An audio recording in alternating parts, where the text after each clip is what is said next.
हाय, hello, नमस्कार. मी लग्नाचं नावही घेत नाहीये, पण माझे मित्र मैत्रिणी लग्नासाठी इतके उतावीळ आहेत. माझा मित्र म्हणाला, आता तुळशीचं लग्न झालंय, आता मी लग्न करतो. आज माझ्या एका मित्राची एंगेजमेंट आहे, त्यासाठी रेडी होत होते. म्हणलं चला तुमच्या बरोबर रेडी होऊया. चलो guys, get ready with me. ही साडी मी आज नेसणार आहे. मी बोरिवलीला एक्झिबिशनला गेले होते, तिथून ही साडी घेतलीये.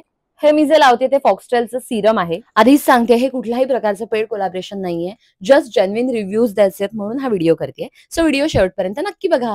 मी serum, face wash, moisturiser, sunscreen cream हे सगळं फॉक्सटेलचं यूज करते. ही प्रोडक्ट्स खरंच खूप चांगली आहे. इंडोर इव्हेंट होता, एका हॉलमध्ये इव्हेंट होता. सो खूप गॉडी मेकअप मला नको होता. मी बेसिक मेकअप करायचं ठरवलं. कन्सील यूज न करता नार्स आणि पीएससीचं फाउंडेशन मिक्स केलं आणि ते छान ब्लेंड करून घेतलं. कॉन्टोर करून घेतलं आणि माझ्याकडे अर्थ रिदमचं एक कमाल लिक्विड ब्लश आहे, ते यूज केलं आणि त्याचा टिंट सुद्धा खूप चांगला आहे. गाईज, तुम्ही इनसाइडचा आय शॅडो पॅलेट यूज करा. खूप कमी किमतीत आहे, परवडेबल असं आहे आणि त्यामध्ये खूप छान कलर्स आहेत. लायनर करायचा कंटाळा आला होता, सो काजळ पेन्सिलनेच लायनर केलं आणि असं छान स्मच केलं. वर्षानुवर्ष एकाच काजळ पेन्सिलला मी चिकटून राहिले आणि ती म्हणजे मेबलिनची काजळ पेन्सिल. गाईज, काजळ करून झाल्यानंतर खाली असं ब्राऊन किंवा रेड कलरने स्मच करायचं. इतके सुंदर दिसतात डोळे. हे करून बघा. आणि हा बेसिक मेकअप आहे, हा खूप काही मंत्र म्हणावे लागत नाहीत यासाठी. बरं, तुम्हाला माझ्या लिपस्टिकच्या शेड्स खूप आवडतात, थँक्यू, त्यासाठी तुम्ही मला आवर्जून सांगितलं होतं. मी मेबलिन सुपरस्टे ब्राऊन कलरची लिपस्टिक यूज केली आणि त्यावर रॅनीची लिपस्टिक लावली. कमाल शेड तयार झाला आणि मी सुद्धा तयार झाले. आता पटकन सांगा मी कशी दिसतेय.